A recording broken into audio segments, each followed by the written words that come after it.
Hi, welcome to this week's tutorial. This week I'm going to show you a cloud or a sky effect that I've really found that comes in handy quite often. So let's jump right into the file here. You'll see that I have a background layer and I have a layer set. I'm going to hold off on explaining these for just a moment. You'll see how they come into play in a second. What I am going to do is create a new layer on top of the background layer. I'm going to switch over to my channels palette.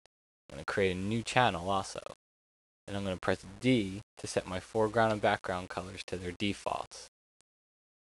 After that, I'm going to choose Filter, Render, Clouds. This is going to produce a white and black cloud texture based on my foreground and background colors that are currently selected. Okay, now I'm going to control click on that channel and you'll see that I get a selection that becomes active. Switch back over to the Layers palette and click on the new layer you created to make it active. Press Control or Command Backspace to fill that selection with white.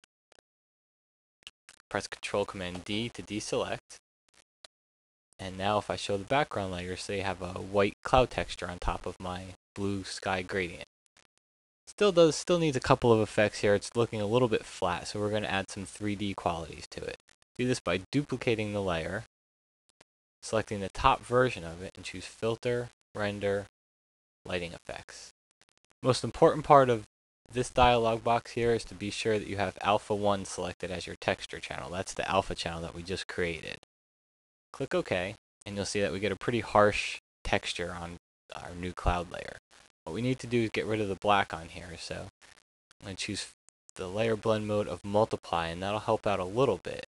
But one thing that we can do to help even more is to choose Filter, Blur, Gaussian Blur.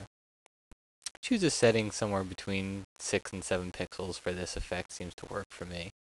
And click OK. Looking pretty good, still a little bit too much black in there, so now I'm just going to reduce the opacity